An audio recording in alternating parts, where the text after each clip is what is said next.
I'd like to call to order the Human Resource Committee. And we have all members present. I have received no public comments.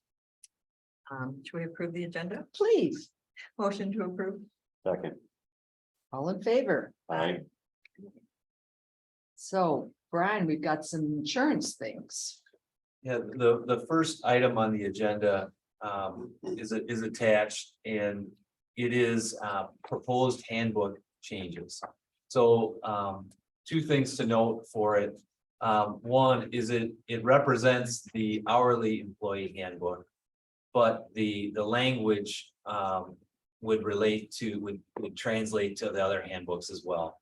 And then the reason that approaching the committee with it at this time instead of the typical time frame is that this follows along with the changes that the board put into place last month. And this would provide some detail and some additional adjustments. And this in conjunction with the decision last month would allow us to prepare the rate sheets and the educational materials for employees. And so it needs to come a little, so that way we can have all that out to employees, teach them what they need to know to make their best decision. And then they'll make open enrollment would occur in mid-May to the end of May along our typical time frame. I think probably the thing to point out to the committee that the most stark change is that what we're really looking to do is make uniform our benefits and really align it with the Affordable Care Act kind of guidelines in typical industry practices, that individuals become eligible for benefits at 30 hours per week. And then we obviously have some employees that have been working with us prior to this time that have become benefit eligible for some types of benefits, dental, term insurance, that we would let them continue as long as they maintain 20 hours with us, so that no one would go backwards in coverage as long as their hours remain the same. And I do appreciate that, Brian. One small issue, and I don't know how many people this affects. The employee and a spouse working in the district who now get 100% premium. You're looking at changing that. Right? I kind of looking at, it would be like the underneath 7.1, is that the section where you're looking at, Joan? Yeah. And so that would, they would still be able to get to that 100% by participating within the health assessment. Oh, Those two steps. because good. Yeah, and so that's still possible for them to earn that opportunity to be. Yeah, okay, I didn't want somebody who is now getting 100% to end up having to pay. Oh, thank you for that clarification. What about the cash in lieu? Is there what is the current cash in lieu? Is it the same as it? It's $300 per month, which has been very consistent for quite a while. Yeah. And so that I know is something that at least some members of the teachers group have asked what we're planning to do with that. Right. And so it could be a topic for our handbook committee, because but the one thing that I think is a little bit unique now is that with the additional high deductible health plan, that monthly cost is, again, it's like $165. The district monthly cost? Yeah, the employee cost, and so they would still, depending on how your perspective on, it's not our base plan, but it is a plan that is less expensive than what the cash in lieu is. So it's I don't have I guess I don't have, I'm not prepared to give a recommendation And on what we should do there, I'm not but expecting, it is I just something wondered. that to maybe to discuss as we're talking about other handbook. Yeah. Things.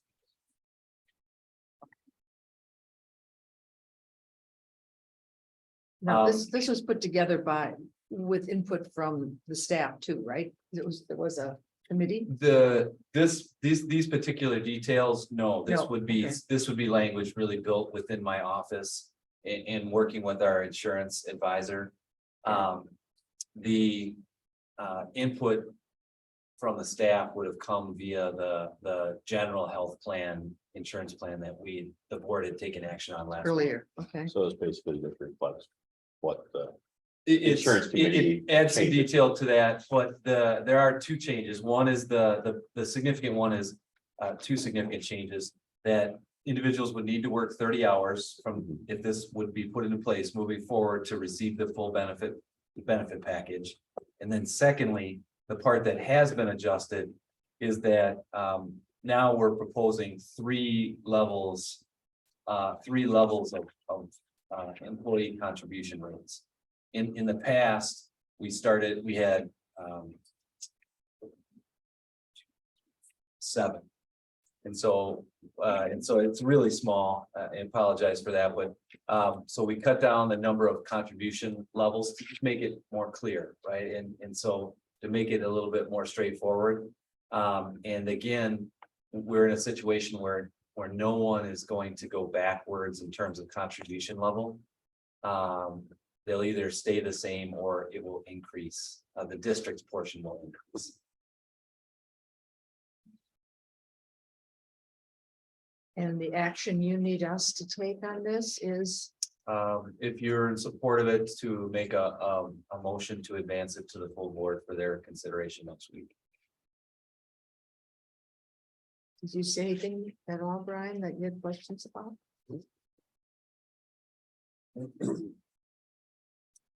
Jen?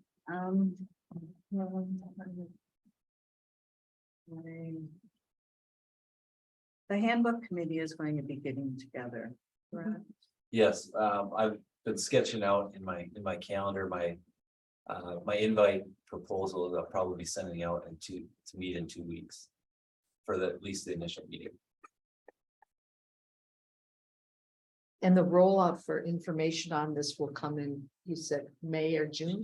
So we would like to start to put educational materials out for a staff to review mid-April.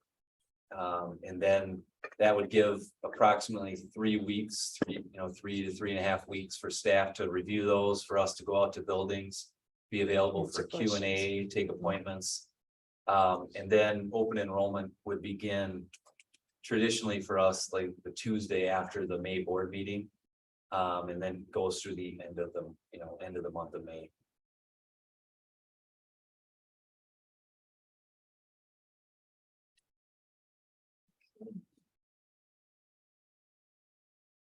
And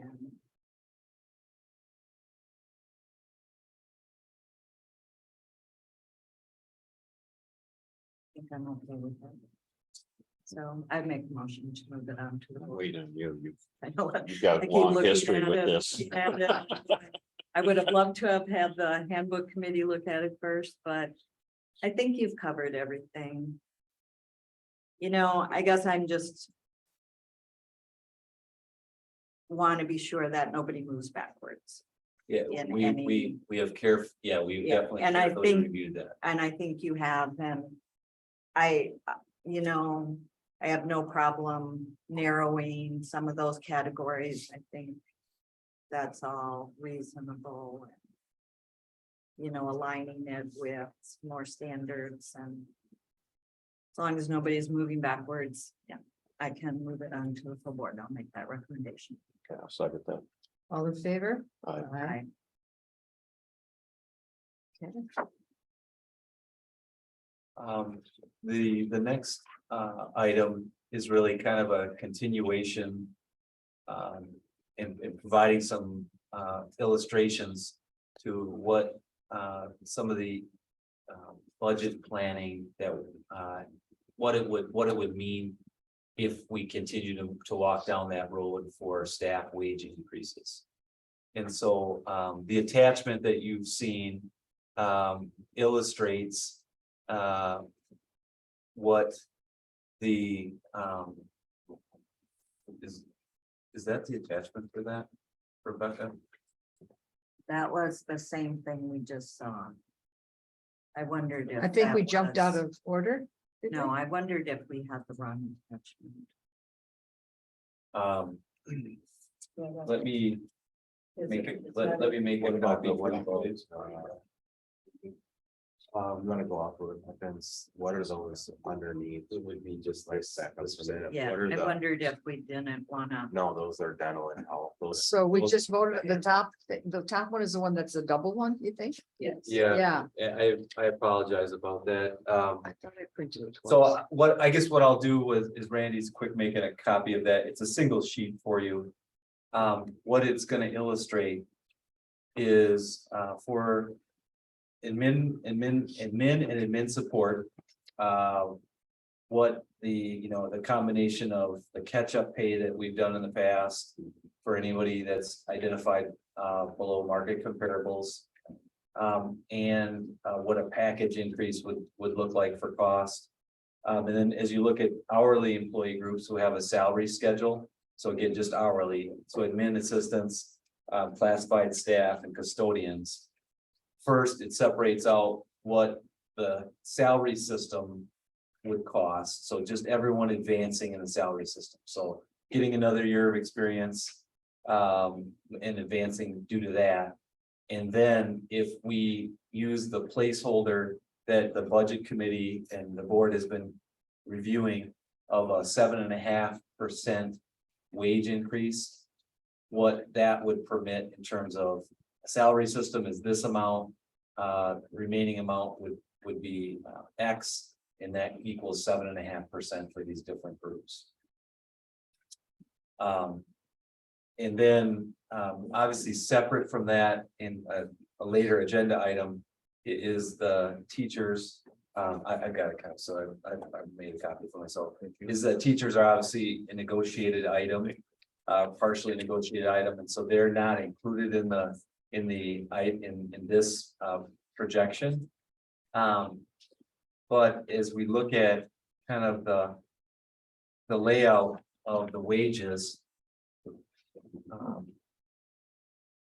Kind of letting folks start to see what those numbers could look like. Help might be, I guess, help folks start to see that. So if we're looking together at the administrative assistance box. So current wages, $1.7 million. The next item is if it were in, well, actually, I wish it was in a different order, but the 111,000 is if we increase the system by 6.5%, the reason it's 6.5% is that step movement, that's the salary system operating, is about 1%. So operating the salary system, that costs us a 1% increase. And then to get to a total of 7.5%, we said, let's raise the whole system by 6.5%. So the total cost, 1.8 million. And so that shows you that that's a 7.65% increase for that group. And then if we look at classified staff, similar layout, current salaries, wages, 2.9 million. 6.5% would be 189,000. The salary system is 30,000. Means that that's a 7, that group average is 7.53. And if we look at custodial maintenance, current wages 1.9, 6.5% gives us 124,000. Salary system increases 14,000. So their group is like a 7.2. And then if you walk it down to the bottom line, hourly grand totals, you'll see that on the far right corner, it says 107.48. So that means the hourly groups are going up 7.48%, which is similar to the marker that's being held right now in the budget. Early stages of the budget.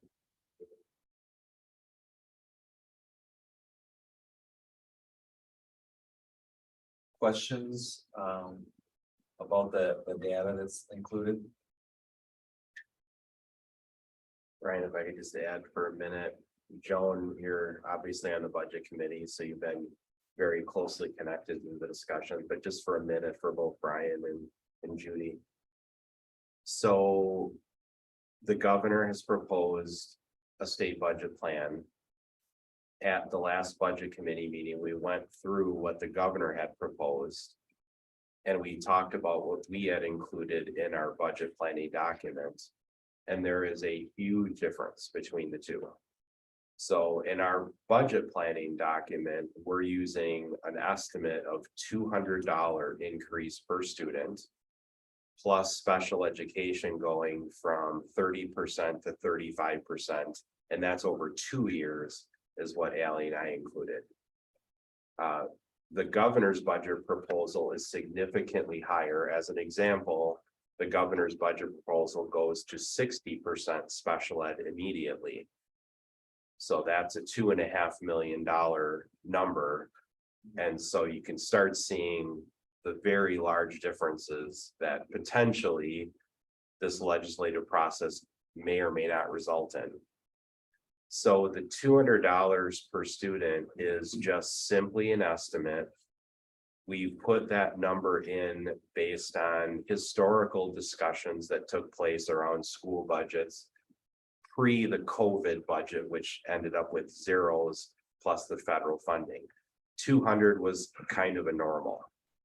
So we're putting it based on that, but all folks in the education community are hoping that the state budget will look more like what the governor proposed because of the last 2 years being zeros. We're in a positive situation because of the operational referendum question that the community supported. So we have the operational referendum funds and the estimate of the $200, which has allowed us to get to that placeholder that Brian keeps referencing. But I think it's very important to keep in mind a couple of things. The placeholder is based on a scenario that we know isn't going to be accurate. Right, and we all hope there will be more resources for public schools than what we've included in our budget planning process. But with that being said, we still wanted to show you examples that tied out to what's in the budget planning process. So there wasn't really anything magical behind this other than we wanted to connect this to what the budget committee's been working on in the budget planning process. But we're continuously monitoring what's happening with the state budget to try to understand, are those calculations that we're using on the budget in line with what discussions are going on at the state capitol? So that's where this came from, was really trying to connect this with budget planning process and to get this in front of you, because ultimately our hope would be action could be taken on this group prior to the first payroll that occurs for this group to get us out of this back pay thing that we were in a few years ago. Brian has been very proactive in trying to get us out of that scenario since he took the role as the HR director. You know, prior to that, we were really deep into back pay. And that caused a lot of staff concerns, and it was a tremendous amount of work to do that. So we've been much more proactive in trying to avoid that. So we really wanted you to see this up front. This isn't an action item, but this is a planning item. We may learn later this month that there is a Republican proposal for public schools that looks different than what we have in our budget planning document. We may want to update it accordingly, which probably will change this number, which would change what we bring in front of you. Because I think one important thing to keep in mind is the CPI calculation that the state did is higher than this. So the state calculation for July 1st was 8.01. So this doesn't meet CPI. This meets that budget planning process, which is based on an estimate. So we're not by any means saying that this is what we're proposing today. We're saying this aligns with that budget planning process that uses $200 per student plus 35% for special ed. Does that make sense? So this really just is a look at what you're thinking.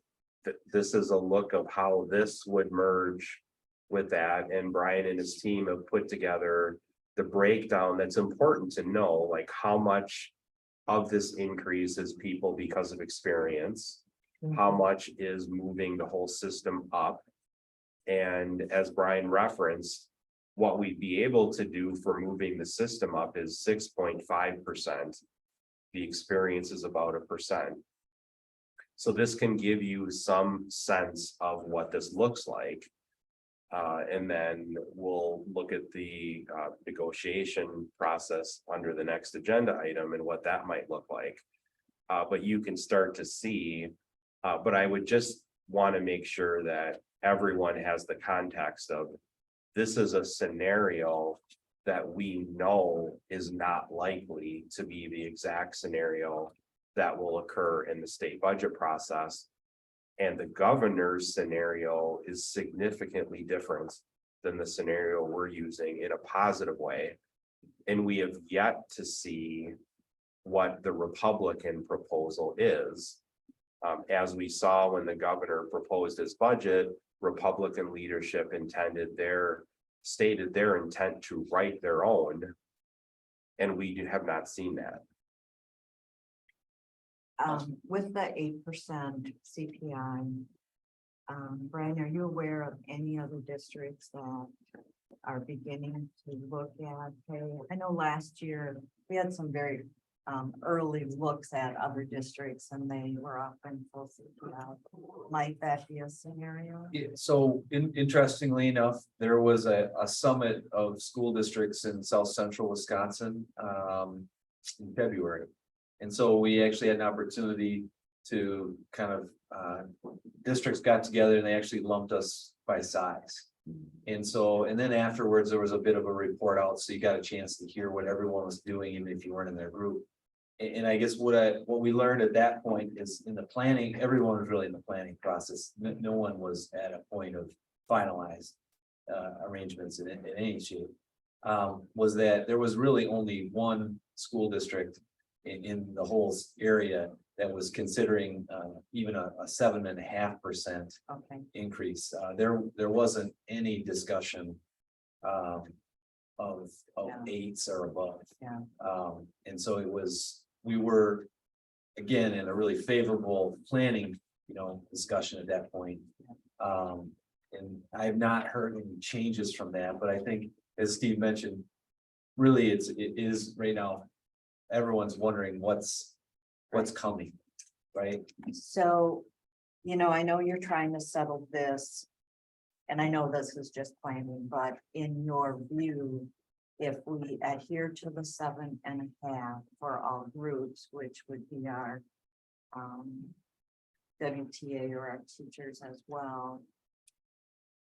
If we pay them fully for the points and according to that new plan, what kind of percent increase? It can't be 6.5. Right?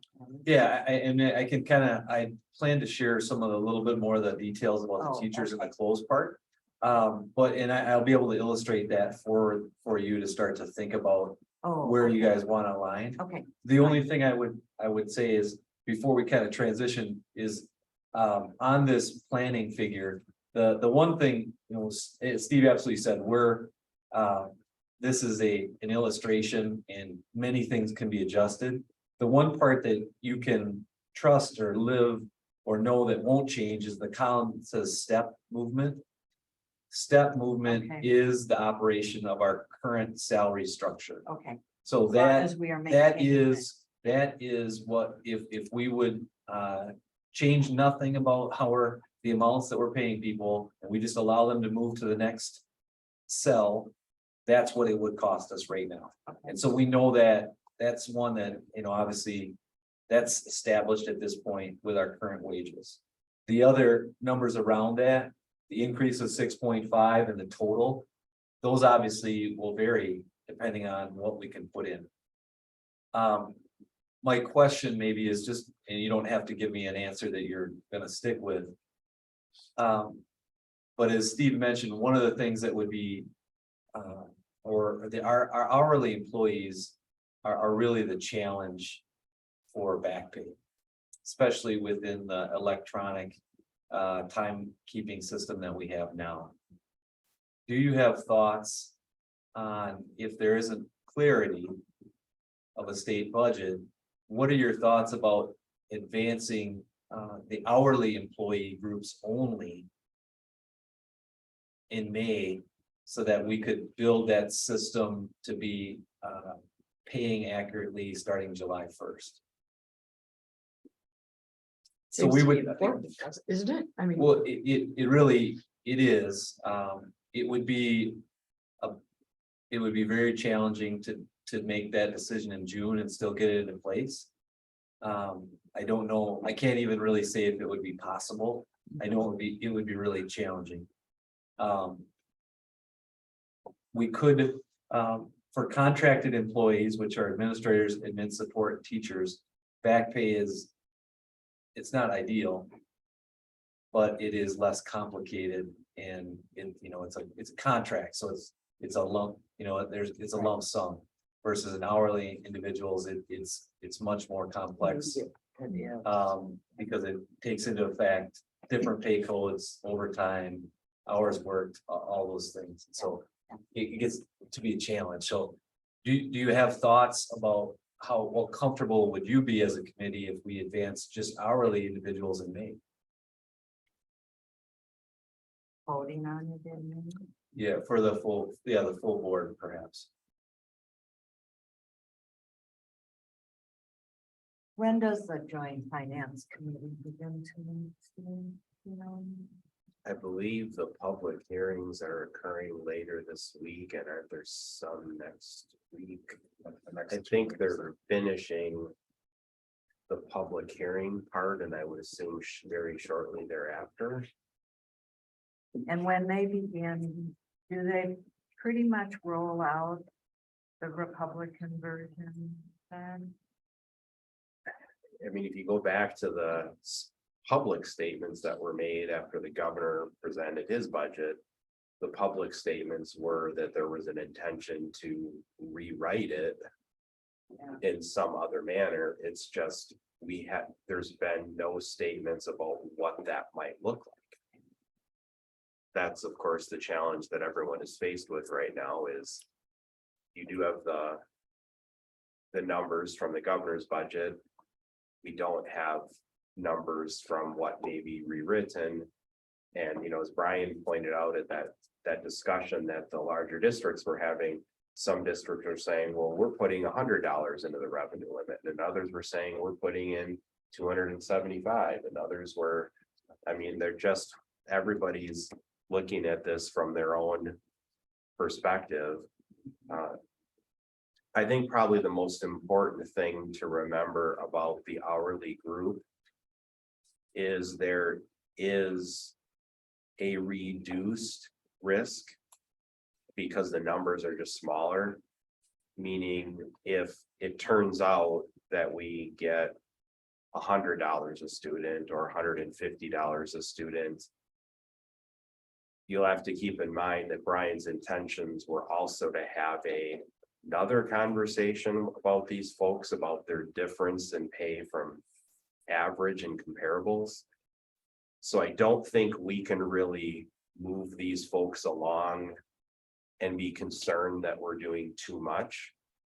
Because when you see the numbers that eventually Brian wants to share with the differences from the average, I don't think we would be risking anything by moving this group forward. The concern would probably be the other way, that if the governor's budget is approved or something more in between, that you might want to go back and make another adjustment. Which we Yes. have done and which could be done. Yeah. Yeah. I mean, you want to Yeah, share and your- so, thanks for kind of folding us into that, Steve. And so what I was able to gather, earlier this month is, as, we talked about last year, how do these groups compare to our Dane County districts that we look at as peers? And, there continues to be, a need for us to use some of the, in my estimate, in my opinion, some of the referendum money to address these groups being behind the peer districts. And as we look at our custodial group, they're about 8% below the Really? comparable. Well, it actually gets worse. As we look at our classified group, we're about 25% off, Wow. which worsened, that position actually worsened compared to where we're at last year. And then our admin assistants are 23% off, which just slightly got a little bit further off. And so I would say we'd want to, that's another reason I think why, even with some unknowns, it would be helpful for us to address at least this proposal, perhaps in May, Yeah. so that could make a difference for us. I would also, kind of say in a larger scope, a discussion that, would like to use some of that referendum money towards this.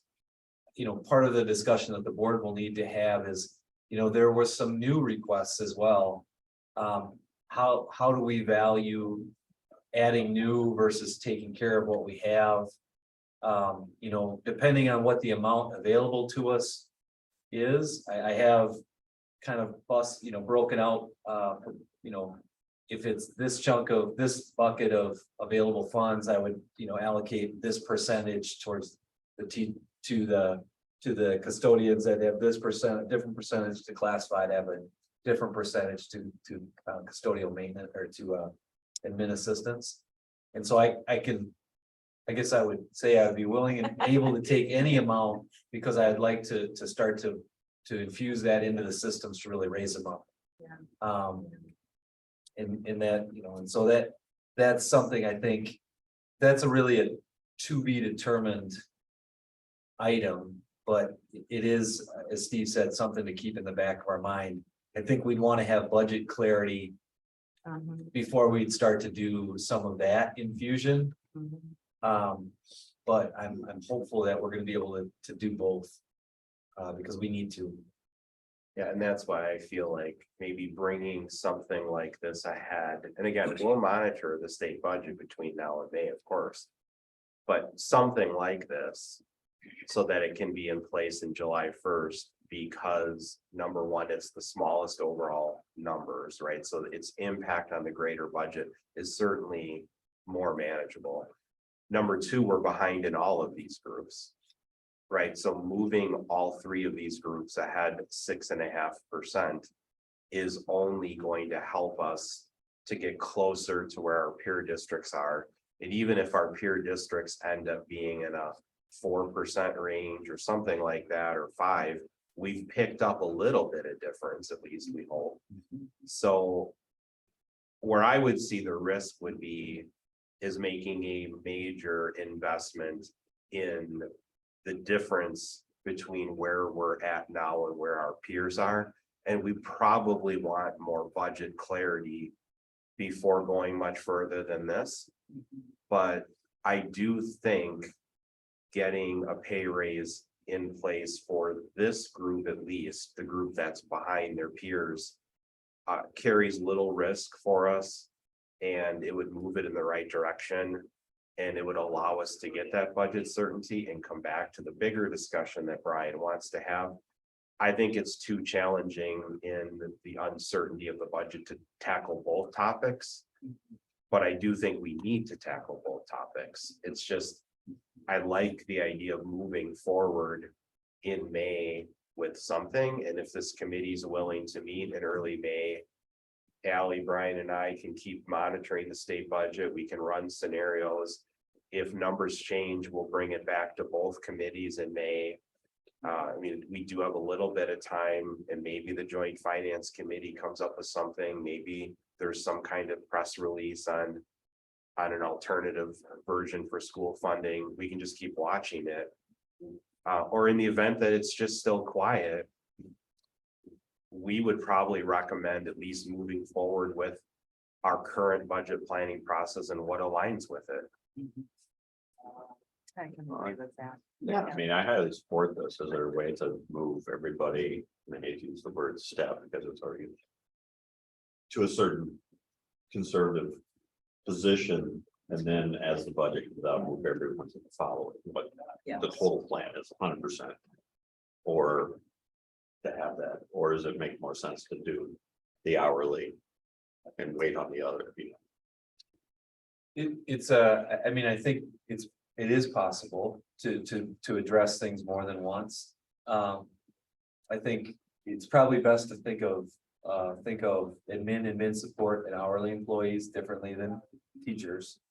Because there's a negotiations aspect to teachers, but could you make an hourly system change at one step, and then if better information comes, add more increases moving forward? Absolutely, we've done that in the last couple of years for targeted groups that we needed to take attention on or give attention to at that moment. We haven't done it in our contracted employees, but that's still, as I mentioned, right? Back pay is never ideal because it's delayed, but it is possible and is manageable, and could work that way. Teachers, you could do something like that. It just, there's a complex, there's a little bit more process involved just because of the union. But yes. No, I support the whole, Yeah, bumping them all up. I'm planning on how to do it all at once, 100%, everybody, a third of them, a certain percentage. But yeah. I mean, I agree with you, Brian, doing the hourly, who now we hear are so far behind. Timely for your office, I think is important. And if we get a bucket of money, great. And, but I think they need at least this much. And I don't think if Steve is saying we have a little risk in giving them this kind of pay raise, I feel, I'd like to see it in May, and if that's what we need to do, we need to do. Yeah, we'll definitely plan to bring the HR committee together early May prior to the May board meeting, so that we can have using the best information we have at that time, put something together for the board's consideration. okay, Right. so we're in agreement then. Did we need a motion for that or no? No, not at this time. I think it's, again, just information and conversation. Okay, But you do need a motion to go into closed session. so we want to take the motion, really good. Do you want to go over, is the dental and health costs, is that? Is that all done? That was all one. That was. That was in one. Yeah. Thank you. for that. Okay, So I'd make a motion to go in closed session. Yeah, second that. all in favor? Aye. We need to do it by roll call. Oh, Brian, Yes. Joan, Yes. yes, me, so in agreement. Okay, so let me stop recording.